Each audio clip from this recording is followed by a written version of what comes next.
You brought up Calcutta and West Bengal, so now I have to go there. It's in my nature.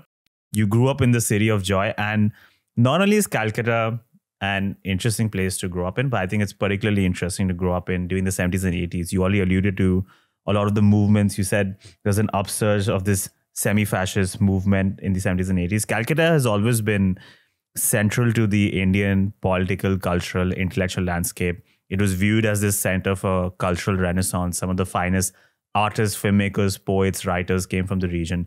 But in the 70s in particular, it also started being very strongly associated with political radicalism, activism, especially when the left front came into power under Jyoti Basu. How much influence did growing up in Calcutta have on you? When you look back now and you look at your personality today, your ideology, your beliefs, your political stance, how much of that is directly connected to the fact that you grew up in Calcutta in the 70s and 80s?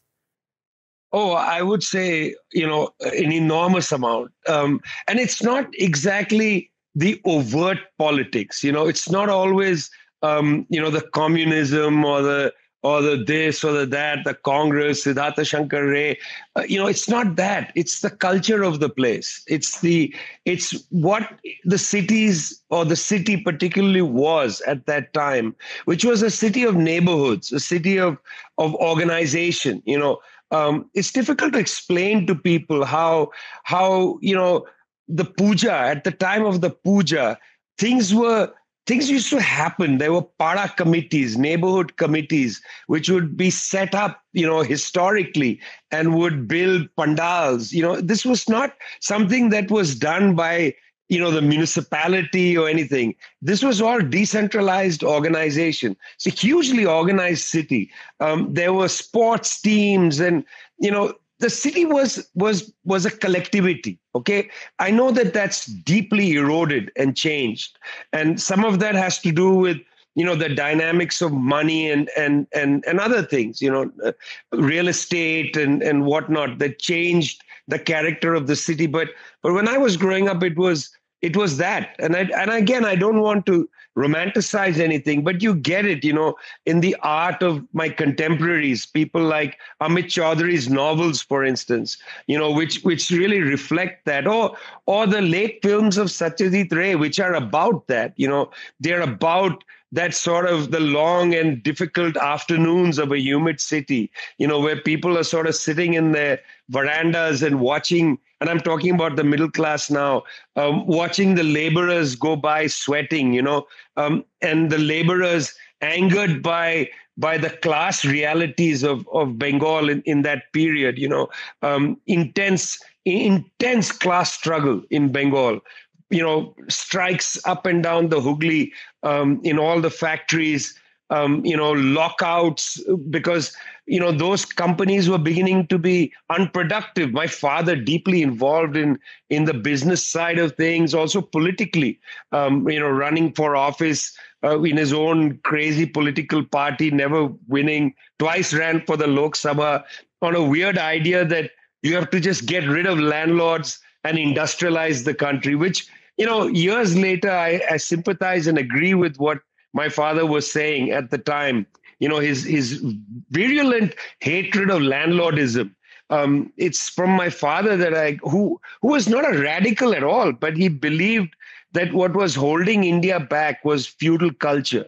This sort of, maa baap kind of attitude, which colonialism adopted from Indian feudalism, this idea that you can't walk down the street without saluting somebody. You can't make eye contact with your so-called betters. When a domestic servant walks into the room, they sort of shuffle in, Babuji Makhan, that sort of attitude of servility. I mean, I grew up in a cultural world with my parents where servility was the last thing. I'll give you an example of how we in our own pretty well-off way tried to understand the world. Okay, so like you, I had a birthday every year. Unfortunately, only once a year. And, like you, I got presents. Yeah, friends would come over, family members and so on. Well, my parents used to gather my presents, couldn't open it in front of the friends because they had this ritual with me. We'd go to their room and the presents would be laid down, and then I could organize them into 3 piles. I couldn't shake the presents. I couldn't touch them too much, but I could organize them into 3 piles. Pile number 1 was the presents that I was going to open after we finished this ritual. Pile number 2 were put into a suitcase or into a box and were reserved for the rest of the year. So, for instance, if I did something, that was good, or if I was feeling upset, I could go and get a present, Mostly, by the way, it was when I was upset. Okay. I could get a present because that's the nature of my parents. The third pile was also put in a box. And the next day, my mother and I would go to one of the local slums and we would distribute it unopened. Okay, this was enormously terrorizing for me because I used to think the very present that I want is in that pile. Some kid is going to get it. But it was an interesting exercise by my parents because it taught it taught me a lot about the randomness of life, that it's random in a way that I'm in a household where there's presents. And it's random for me to be given presents to kids and I don't know what's in there, And there were times when they would tear it open in front of me and I would be like, what the hell? That's like a plane. I want, whatever it might be. I'm telling you this story because this is about ethics and it's about, it's about learning that life is cruel and random and beautiful. All these things. It's a struggle. It's sometimes a sacrifice, you can't have everything, kid. You can't have every present that's given to you. It's good to give them to others, yeah, because the world is cruel and unkind, and this civility, this babuji attitude, the horrible civility. You don't go and give something to somebody and expect them to touch your feet. You give it to them and say thanks for taking it. That's the attitude I was raised with. Not that, you give and they come and they thank you and they are. Civility was what pissed my parents off. I'll tell you one last story about how interesting my parents were. There was a guy who used to come and clean our apartment when in Calcutta toward the end of my father's life. My father died in 1999. In the 1990s, my father abhorred religious stuff and all. I hated all that. Anyway, but he was a thoughtful, big guy. He was a big guy. Anyway, one day he called the guy who used to come and clean our house. His name was Shankar. And he said to Shankar, take this chit, this note to the upstairs neighbor. And, Shankar took the note and rang the bell and delivered it to the upstairs neighbor, came back and whatever, cleaned up and left. Okay, then there was a lot of noise in the building. We lived in an apartment building, a lot of noise happening. So my father, curious fellow, he was, in his 70s then, I guess called Shankar again and said, what's going on? And Shankar said, well, upstairs, they are upset that I rang the doorbell and gave the chit because I'm a Dalit. And they are, some Brahmins. And so they are doing a puja to clean up the house. And of course, this really pulled my dad's chain. So he got dressed and proceeded to go upstairs and, rang the doorbell and they said, oh, hello, you've come. And he just yelled at them because he said that you people are barbarians.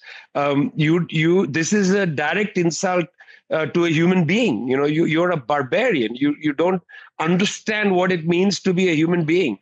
And that's the ethos, that was the Calcutta that I remember, because that was also my childhood. That was people who believed whatever their politics. And my dad and I didn't agree on politics very much on much else, but we agreed that, man, civility should never be demanded. If I want to be polite and kind to you, right? If I want to if I want to honor you, that's my choice. But if you demand civility, you asked me earlier, what should I call you? I said, call me Vijay, call me whatever you want. I shouldn't demand that you call me something. That's a demand for civility, right? And that's the Calcutta I remember. It was a city with its head held high and where, by and large, there was a movement in the city from the food movement onward in the 1950s against civility. That was the left front government in 1977. It was against civility.